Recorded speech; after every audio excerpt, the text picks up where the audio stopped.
আর আজকে যেটা ঘটলো কেরানীগঞ্জে, এটা প্রথমে মনে হলো ভয়ঙ্কর মানে লোমহর্ষক ঘটনা, পরে আবার আমরা জানলাম এটা আবার নাটকের মতো লাগলো। আমার কাছে জর্জ মিয়ার কাহিনীর মতো মনে হলো বিষয়টা।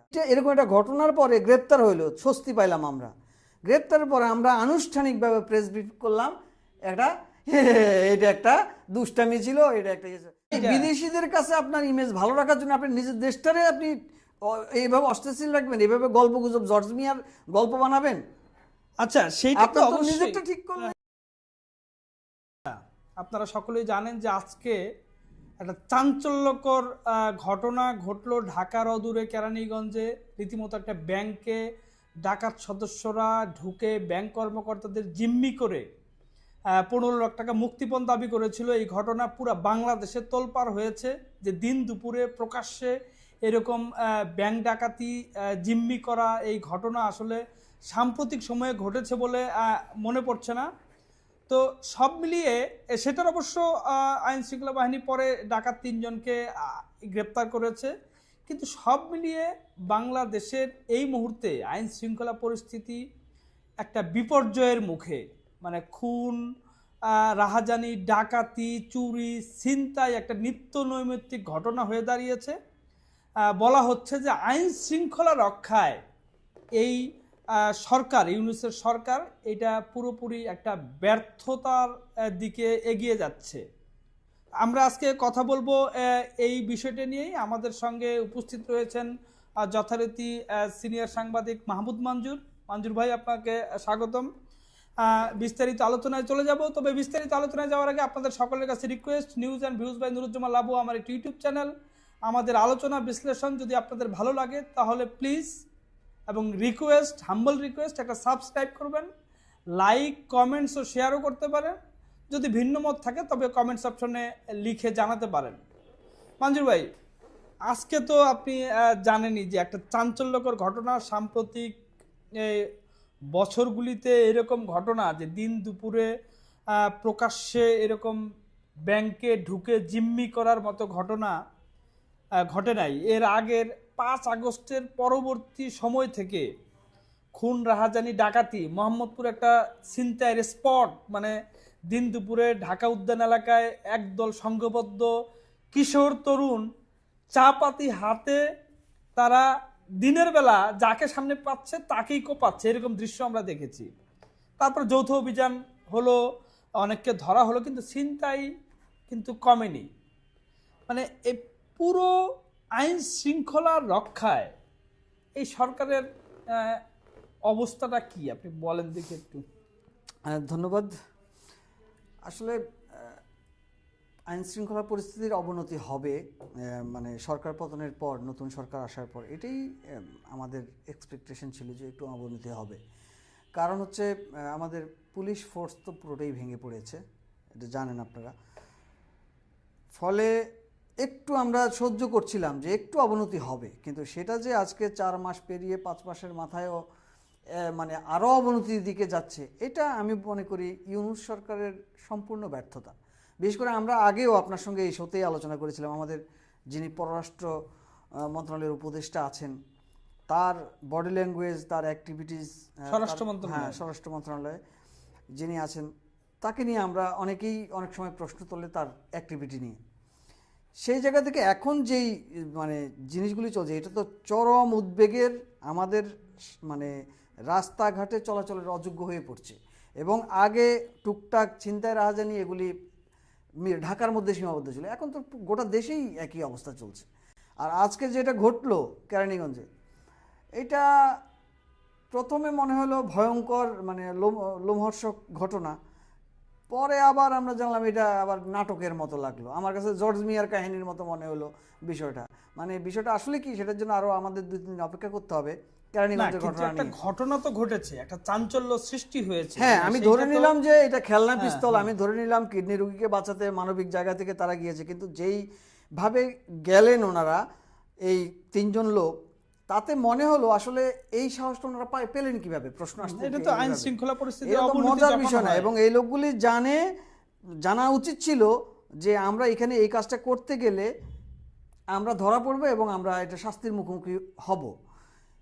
তার মানে এরা যে গেছে, এরা ধরে নিয়েছে যে আসলে এদের কিছু হবে না, বা এদেরকে পুলিশ বা আর্মি বা কেউ আইন শৃঙ্খলা বাহিনী কেউ এদেরকে গ্রেপ্তার করবে না, এরা সুন্দর মতো যাবে, টাকাটা নিয়ে চলে আসবে।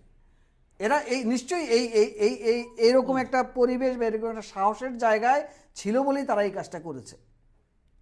না কিন্তু মানে এত ভয়ানক অবস্থা আইন শৃঙ্খলা পরিস্থিতিতে একটা দেশের অন্য অনেক বিষয়ের উপরে ডিপেন্ড করে আর কি। আপনি যদি ধরেন বিদেশি বিনিয়োগ আইন শৃঙ্খলার উপরে ডিপেন্ড করবে আর কি।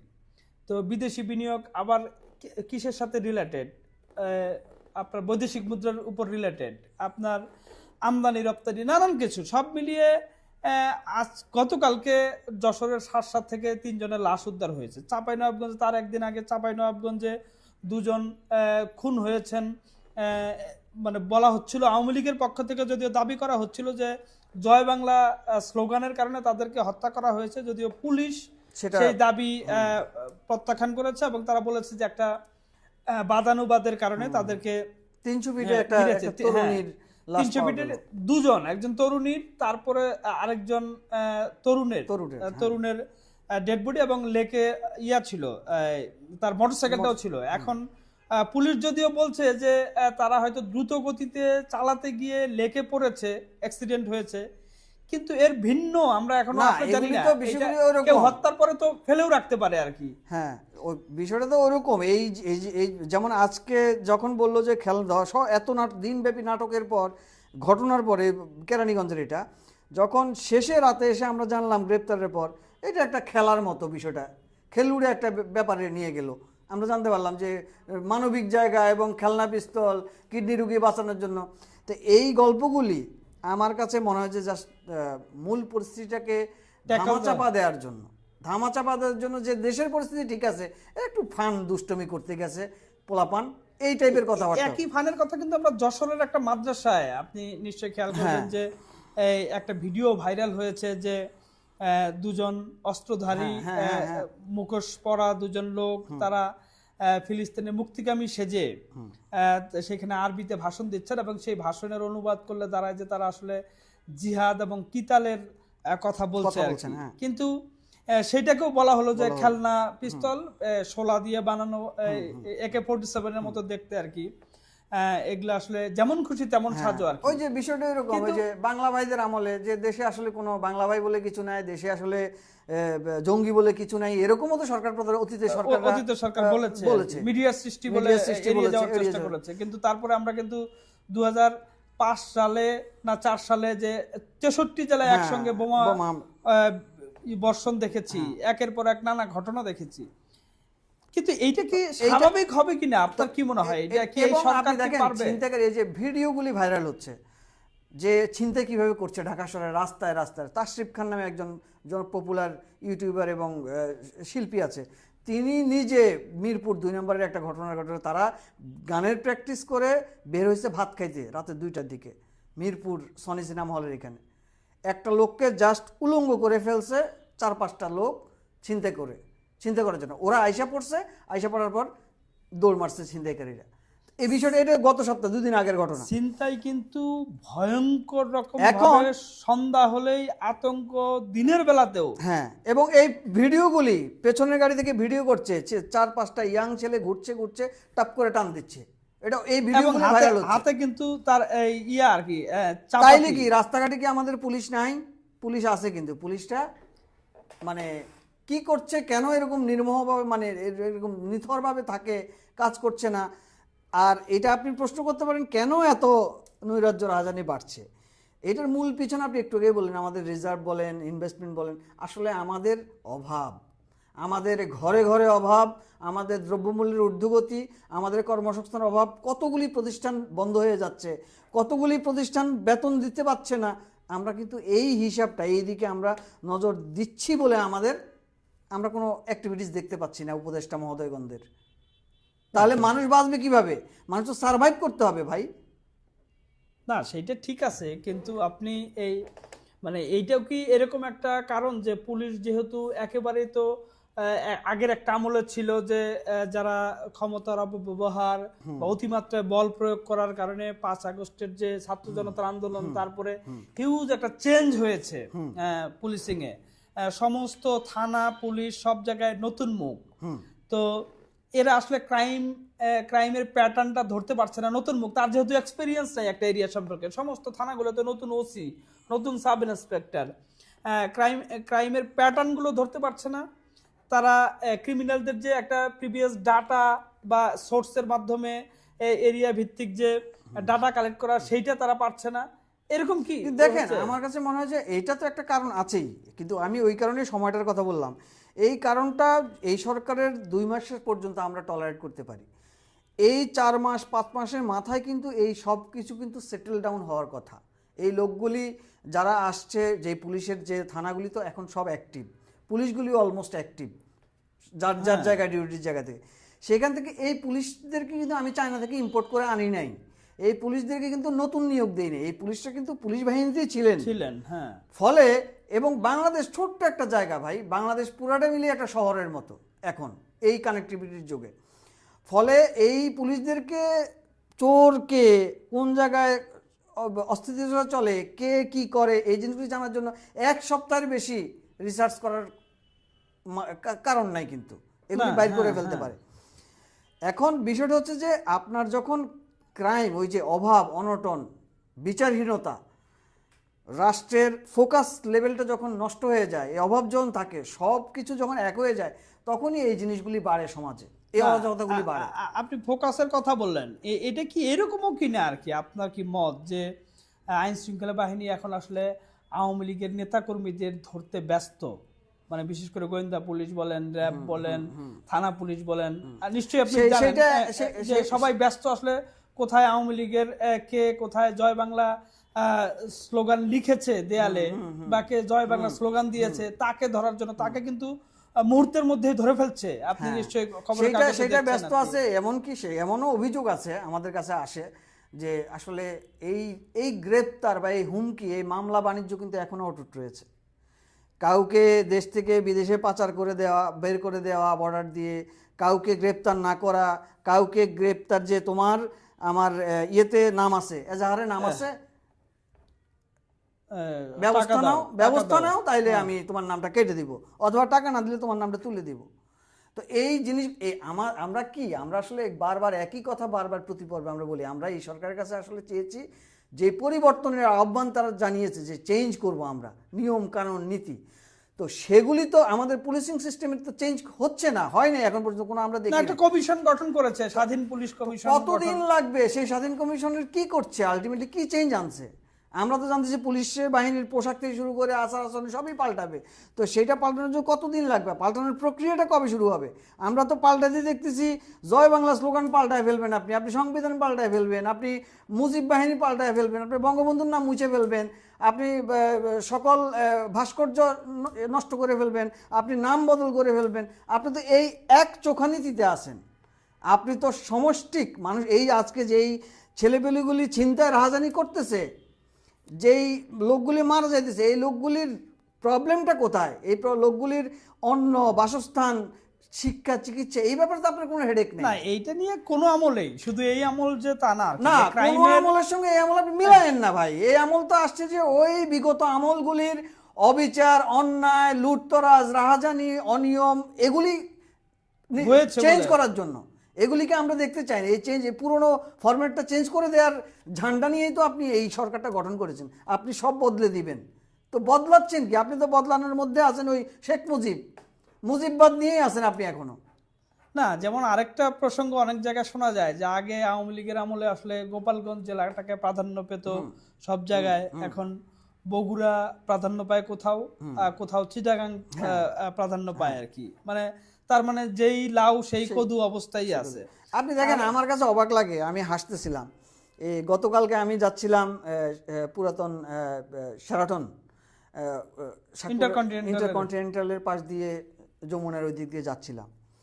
ইন্টারকন্টিনেন্টালের কোণা থেকে শুরু করে ওই পুরো এরিয়া যা আছে, বেল রোড থেকে শুরু করে সে মৎস্য ভবনের পর্যন্ত, মানে পুলিশ, আর্মি, ব্যারিকেড, যত রকমের বাহিনীর সদস্য আছে, মানে গিজ গিজ গিজ গিজ করছে, মোড়ে মোড়ে মোড়ে মোড়ে গিজ গিজ করছে।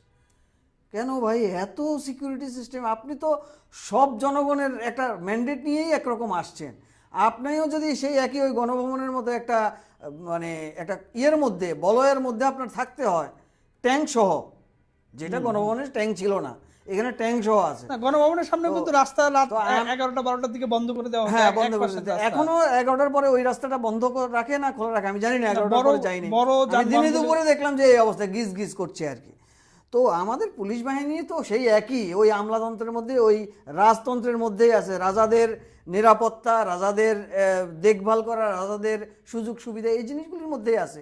একটা দল আছে ওই রাজাদের সিকিউরিটি নিয়ে, আরেক দল আছে ওই যে ধর পাকড়, নানা সুযোগ সুবিধা, বাণিজ্য, এইসব নিয়ে, এই তো আছে। না সাধারণ মানুষ যেমন এই যে আজকেই কিন্তু আমি রিপোর্ট লিখছিলাম যে আজকেও একজন সায়দাবাদ থেকে ছিনতাইকারী ছুরিকাঘাতে মারা গিয়েছে। আমি হিসাব করে দেখলাম গত এক সপ্তাহে রোববার পর্যন্ত ঢাকাতেই 3 জন ছিনতাইকারী ছুরিকাঘাতে মারা গিয়েছে। এদের নিয়ে কিন্তু কোনো হই হল্লা, চিৎকার চেঁচামেচি নাই। কিন্তু আবার দেখেন যে মানুষের মধ্যে যে একটা ডিভাইডেশন চিন্তা, এবং নিজেরাই বলে যে 2 জন বিশ্ববিদ্যালয়ের ছাত্র ছিনতাইকারী ছুরিকাঘাতে মারা গিয়েছে, একজন কালিয়াকৈরে, একজন নারায়ণগঞ্জে, তাদের নিয়ে কিন্তু মিছিল মিটিং হচ্ছে আর কি, যে তাদেরকে অন্য কোনো কারণে বা আসামিদের গ্রেপ্তার, ন্যায় বিচার নিশ্চিত করা। কিন্তু এই যে সাধারণ মানুষ যে মারা যাচ্ছে ছিনতাইকারী, ঠিক সেম ঘটনাগুলিতে আর কি, এদের নিয়ে কিন্তু কেউ বিচারের দাবি কেউ কখনো করেও না, মিডিয়ায় এত কাভারেজ আসে না, আড়ালে আবডালে সাধারণ মানুষরাই থেকে যায়। মানে একটা ভয়ঙ্কর, সেটাই তো আমাদের ওই একই চিত্র। তো মঞ্জুর ভাই, অন্য আরেকটা প্রসঙ্গে আসি, এই আইন শৃঙ্খলার রিলেটেড আরেকটা প্রশ্ন, সেটা হলো যে বাংলাদেশের যে ক্রিমিনাল জাস্টিস সিস্টেম, এখানে তো আইন শৃঙ্খলা বাহিনী, কোর্ট এবং প্রিজন এটার সাথে ইনভলভ আর কি। আপনি দেখেন যে একজন ক্রিমিনালকে অ্যারেস্ট করা হলো, আইন শৃঙ্খলা বাহিনী অ্যারেস্ট করে তাকে কোর্টে পাঠাইলো, কোর্ট তাকে পাঠিয়ে দিল প্রিজনে। তো বাংলাদেশের যে প্রিজন সিস্টেম, সেই প্রিজনে বরং বাইরের থেকে, আমি নিজে অসংখ্য রিপোর্ট এরকম করেছি, অপরাধীর ইন্টারভিউ করেছি ক্রিমিনালের, যে সে কারাগারের ভেতরে থেকেই আরো দলবদ্ধ হয়ে সুসংগঠিত হয়ে বাইরে এসে নতুন করে অপরাধে জড়িয়েছে। কিংবা কারাগারের ভেতরে থেকে আমরা বিভিন্ন সময় শুনতাম যে ভিতরে থেকে চাঁদাবাজি করছে আর কি, এবং সকল সুযোগ সুবিধা নিয়ে। তাহলে কারাগার তো একটা সংশোধনাগার হওয়ার কথা আর কি, সেইটার এই কারাগার সংশোধনাগার হবে, এইটা নিয়ে কোনো আলোচনা কখনো আপনি শুনেছেন বলে মনে পড়ে? না, মানে ওই যে কি বললাম, ওইগুলি তো সুদূর পরাহত বিষয়। আমাদের ঢাকা শহরের, আমাদের ঢাকাবাসীর রাজধানীর মূল প্রবলেমটা কি? মূল প্রবলেম বেসিক্যালি আমাদের মূল আবদারের জায়গা হচ্ছে আমাদের যানজটটা একটু নিরসন করো। সেই যানজট নিরসনের তো কোনো রকম কোনো উদ্যোগ নেই। যেই আমাদের আরেকটা মূল ঝামেলা হচ্ছে আমাদের পুলিশেরা মোড়ে মোড়ে পিকআপ ধরে, ট্রাক ধরে, গাড়ি ধরে একটা যে নৈরাজ্য চলে, চাঁদাবাজির নৈরাজ্য, সেইটা থেকে লাঘব করার জন্য, সেইটাও লাঘবের কোনো, এখনও মোড়া মোড়ে গাড়ি ধরা হচ্ছে, ইয়ে করা হচ্ছে। আমার যে ট্রাফিক আইনগুলি আরও স্ট্রং করবে, শাস্তি হবে, যে ফি বাড়ানো হবে, মামলা কঠিন শাস্তি দেওয়া হবে। বিষয়টা হচ্ছে যে ওই ঘুরিবের একই কথা, আপনার এই 3টে ছেলে কেন ব্যাংকে গেল, খেয়াল না কি পিস্তল নেই, ওরা জানে ওরা পার পেয়ে যাবে, ওরা খুব বেশি কিছু হবে না। মানুষ অপরাধ কখন করে? যখন জানে যে অপরাধের কোনো শাস্তি নেই, বা শাস্তি হইল আমি 10 টাকার অপরাধ করলাম, 2 টাকা দিলে আমার 8 টাকা লাভ, তো 10 টাকার ক্রাইমটা সে করে। তো এইটাই বললাম যে আমাদের সিস্টেম, আমাদের নেচারের তো কোনো পরিবর্তন না। যেমন এইটা বড় বড় অপরাধ করে তো বড় বড় রাঘববোয়ালরা আমরা দেখছি যে লোয়ার কোর্ট থেকে হয়তো জামিন হয়নি, দণ্ড হয়েছে, হাইকোর্ট থেকে তারা জামিন নিয়ে বেরিয়ে আসে। তার মানে আপনার যদি অর্থ থাকে তাহলে আপনি আসলে এই দেশে আইন আপনার কথা শুনবে। তো এই সরকার আসার পরে বড় বড় সন্ত্রাসী, জঙ্গিবাদ যা আছে সব ম্যাক্সিমাম রিলিজ হয়ে গেল না চোখের পলকে। কারা রিলিজ দিল কি দিল জানি না। তারপরে 21 আগস্টের মতো একটা ঘটনা, সেই ঘটনা পুরোপুরি, যদিও আজকের নিউজে দেখলাম যে পূর্ণ তদন্তের একটা আবেদন, একটা রায় দিয়েছে, ওই পূর্ণ রায়ের মধ্যে লেখা আছে, কিন্তু ঘোষণা দিল যে খালাস। না সব মিলিয়ে তাইলে আপনি আইন বলেন, পুলিশ বলেন, মানে মানে কোন দিক দিয়ে আপনার উন্নতি? না আমরা শেষের দিকে চলে এসেছি, যেটা হলো যে এইটার জন্য একজন বলিষ্ঠ নেতা, মানে পুরো আইন শৃঙ্খলার নেতা, স্বরাষ্ট্র মন্ত্রণালয় যার স্বরাষ্ট্র মন্ত্রণালয় যার আন্ডারে থাকবে, তার ভয়েসটা থাকবে এরকম যে সন্ত্রাসীদের বুক কেঁপে উঠবে, আর যারা ভালো মানুষ তারা ভরসা পাবে, খারাপ মানুষ তারা ভয়ে কাঁপবে। যেইটা আমরা প্রথম দিকে সাখোয়াত সাহেবের মুখ থেকে একটু শুনছিলাম আর কি, কিন্তু কি এক অজ্ঞাত কারণে তাকে সরিয়ে দেওয়া হয়েছে। এইটা কি মনে করেন কিনা যে আইন শৃঙ্খলা বাহিনীর এই যে ঘুরে দাঁড়ানোর ব্যর্থতা, মানে পুরোদমে ঘুরে দাঁড়ানোর ব্যর্থতা, তার লিডারের কারণে? লিডারের কারণে কিনা জানি না, সরাসরি লিডারের, কিন্তু এই যে দেখেন আজকের এই চাঞ্চল্য, আজকে আবার আমি শেষের দিকে এই ঘটনায় ফিরে আসি। এরকম একটা ভয়ঙ্কর ঘটনা, এটা কিন্তু একটা মেসেজ, বার্তা। একটা ব্যাংকে ঢুকে, এরকম একটা সেন্সিটিভ জায়গায় ব্যাংকে ঢুকে 16 বছর একটা কিশোর, 16 বছরের দুইটা, একটা 22 বছরের, 3টা ছেলে ঢুকে এইভাবে এরকম একটা আতঙ্ক, গোটা দেশ তাকিয়েছিল ওই কেরানীগঞ্জের ব্যাংকের দিকে। কি ঘটনা ঘটে, কত প্রাণহানি ঘটে, হতাহতের ঘটনা ঘটে, বা কত টাকা লুট হয়, কি ভয়ঙ্কর একটা ব্যাপার চিন্তা করেন। সেইটা এরকম একটা ঘটনার পরে গ্রেপ্তার হইলো, স্বস্তি পাইলাম আমরা। গ্রেপ্তারের পরে আমরা আনুষ্ঠানিকভাবে প্রেস ব্রিফ করলাম, এটা একটা দুষ্টামি ছিল, এটা একটা ইয়ে ছিল। তার মানে কি, আপনি আনুষ্ঠানিকভাবে প্রেস ব্রিফিং করে জিনিসটাকে একরকম জাস্টিফাই করলেন। ঠিক আছে, ওদেরকে হয়তো বা ছাড়েন নাই, ওদেরকে হয়তো বা মামলা দিবেন বা একটা শাস্তি দিবেন বা শোধনা করে পাঠাবেন, সেটা ঠিক আছে, কিন্তু আপনি পুরা দেশের সারাদিনের নাটকের পরে, এই আতঙ্কের পরে মানুষকে কি বার্তা দিলেন? এইটা একটা ফান ছিল অথবা একটা মানবিক জায়গা থেকে গেছে, কিন্তু অথচ মেসেজটা দেওয়া উচিত ছিল যে ফান হোক আর গান হোক, যাই হোক, এই ঘটনার পুনরাবৃত্তি বাংলাদেশে যেন আর না ঘটে, এই দুঃসাহস যেন না দেখে। এইটা ইটস এ ক্রাইম, ভয়াবহ ক্রাইম, এইটাকে আমরা দেখে নিব, বা এইটা বলে পার পাওয়া যাবে না, বা এই জিনিসটা ডিসক্লোজই করা উচিত ছিল না। বলা ছিল যে আমরা গ্রেপ্তার করছি, আমরা তাদেরকে তদন্ত করবো, তদন্ত করে আমি তদন্ত করার আগে ধৈরেই ওরা কি বললো, আমারও ধরছেন, আমি বললাম যে ভাই, একজন মুমূর্ষু রোগীকে বাঁচানোর জন্য আমি এই কাজ করছি। তো এইটা এসে আমি আবার মিডিয়ার সামনে খেলোভাবে দিয়ে দেওয়ার কি, পুরো ঘটনাকে একটা খেলো বানায়া দিলেন, সস্তা বানায়া দিলেন। না, এটা কি, এটা হইতে পারে এরকম যে আসলে এরকম ক্রাইম বাংলাদেশে ঘটছে না, মানে বাইরে তো একটা বার্তা যাচ্ছে যে বাংলাদেশের আইন শৃঙ্খলা পরিস্থিতি ভয়াবহ অবনতি, ব্যাংকে দিনে দুপুরে জিম্মির ঘটনা ঘটছে। তো আপনি ভাই বিদেশিদের কাছে আপনার ইমেজ ভালো রাখার জন্য আপনি নিজের দেশটারে আপনি এইভাবে অস্থিতিশীল রাখবেন, এইভাবে গল্প গুজব, জর্জ মিয়ার গল্প বানাবেন? আচ্ছা, সেইটা তো নিজেরটা ঠিক করলে ঠিক হয়ে যায়, আপনার তো আরেকজনের দিকে তাকায় থাকার দরকার নাই। কিন্তু আপনার কি মনে হয় যে সামনের যে দিনগুলি, এই যে আইন শৃঙ্খলা পরিস্থিতি, এবং আপনি বললেন যে এটার সাথে একটা দ্রব্যমূল্য সহ আর্থিক বিষয় জড়িত আছে, সেইটা কি ভালো হওয়ার কোনো সম্ভাবনা আপনার মনে হয়? যে ইলেকশন তো সামনের বছরের শেষের দিকে হবে, এই ইলেকশন পর্যন্ত, বা শোনেন, প্রথম কথা হচ্ছে যে এটা একদম শিশুও জানে যে আসলে এই ধরনের গভর্নমেন্টের কাজ আসলে রাষ্ট্র পরিচালনার জন্য আসলে কখনোই সুখদায়ক নয়, সুফল বয়ে আনে না এই ধরনের সরকার। আপনাকে নির্বাচনে যেতেই হবে, পলিটিক্যাল উইংয়ের কাছে আপনার দেশের দায়িত্ব দিয়ে দিতে হবে, তারা এসে ইয়ে করবে। কিন্তু বিষয়টা হচ্ছে আমাদের ব্যাংক খাত, ইকোনমিক খাত, এবং আমাদের এই 5ই আগস্টের পরে যে প্রাতিষ্ঠানিক ধ্বংসগুলি হয়েছে বা হচ্ছে, এই সব মিলে যখন আবার বিষয়গুলিকে দাঁড়া করাইতে আপনার মিনিমাম 5-7 বছর সময় লাগবে। এই 5-7 বছর আসলে আমরা মানুষ বা আমাদের প্রতিষ্ঠানগুলি আসলে কেমন করে নিজেদেরকে মানে টিকিয়ে রাখবে বা কন্ট্রোলে রাখবে, বা ধৈর্যচ্যুতি হবে না আমাদের। এই ঘটনাগুলি তো ধৈর্যচ্যুতি ঘটেছে বলেই কিন্তু এই ঘটনাগুলি, ছিনতাই, রাহাজানি, ডাকাতি, খেলনা পিস্তল, এইগুলি কিন্তু ছিনতাইয়ের কারণে, অভাবের কারণেই হয়েছে। আপনি রাস্তায় তো চলাচল করেন, আমাদের বিভিন্ন পয়েন্টে এখন একটা পজিটিভ দিক আছে, ট্রাকে করে যে কম দামে টিসিবির পণ্য দেয়। এই ট্রাকগুলিতে তো আগে বস্তিবাসীরা মূলত এদের গ্রাহক ছিল। এখন আপনি এই ট্রাকগুলি দেখবেন মধ্যবিত্ত, নিম্ন মধ্যবিত্তরা আইসা দাঁড়ায়, বোরকা গায়ে দিয়ে আইসা দাঁড়ায়, শত শত লাইন। একটা ট্রাক এই পয়েন্টে আসবে জানে, সকাল 11টায় এই ট্রাকটা আসবে এখানে, সকাল 7টা থেকে ওই লোকেশনের মধ্যে গিজ গিজ গিজ করে ভবঘুরের মতো মানুষ ব্যাগ হাতে নিয়ে, ব্যাগ লুকায় রেখা এদিক ওদিক ঘোরে ওই জায়গাটার মধ্যে। একটা ট্রাক আসার পরে আপনি কখনো যদি, আমি নিজে দেখেছি কয়েক দফা, আমার বাচ্চাকে স্কুলে নিয়ে যাওয়া আসার পথে সকালে ট্রাকটা আইসা পার্কিং করতে পারে না, ট্রাকটাকে পুরা মানুষ ঘিরে ধরে, ট্রাকটা যে প্লেসমেন্ট করবে, প্লেসমেন্ট করার জায়গা পায় না, এই মানুষ পুরা ট্রাক পিঁপড়ার মতো ঘিরে ধরে খেয়ে ফেলার জন্য।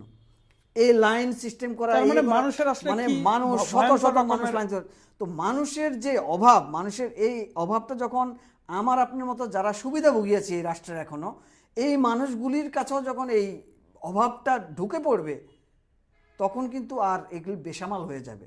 ওই যে বললেন গরিবরা মারা গেলে বা গরিবরা অভাবে থাকলে হয়তো বা সেটার ফোকাস হয় না, সেটা নিয়ে আমরা ভাবি না, সেটা নিয়ে খবর হয় না, টিভি চ্যানেলগুলো দৌড়ায় না, এরকম অনেক মানুষ জানে না। না, কিন্তু সরকার তো দেখেন, ওই যে আমি একটা আর্টিকেল পড়ছিলাম, একটা পত্রিকায় একজন লিখেছে যে সরকারি চাকরিজীবীদেরকে মহার্ঘ ভাতা দিচ্ছে, সেটা আগেও বলেছি যে, আর সাধারণ মানুষ কি তাহলে ওই টিসিবি ট্রাকের দিকে ছুটবে?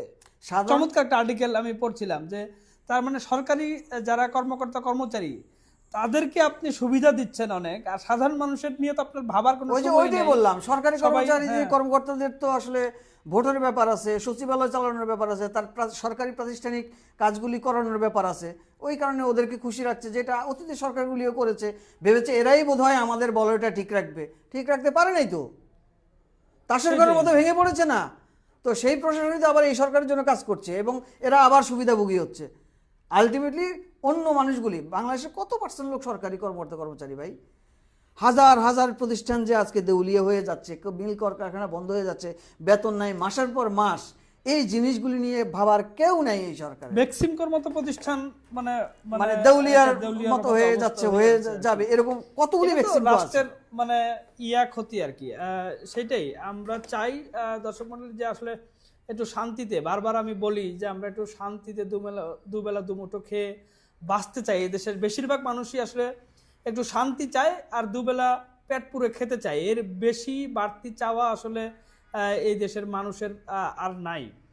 আমরা আশা করব যে সরকার, এই অন্তর্বর্তী সরকার, ইউনূস সাহেবের সরকার আইন শৃঙ্খলা পরিস্থিতির দিকে আসলে বিশেষ নজর দিয়ে মানুষকে একটু শান্তিতে ঘুমাতে দেবেন, মানুষকে একটু শান্তিতে চলাফেরা করতে দিবেন, সেইটা যেন এনশিওর করেন।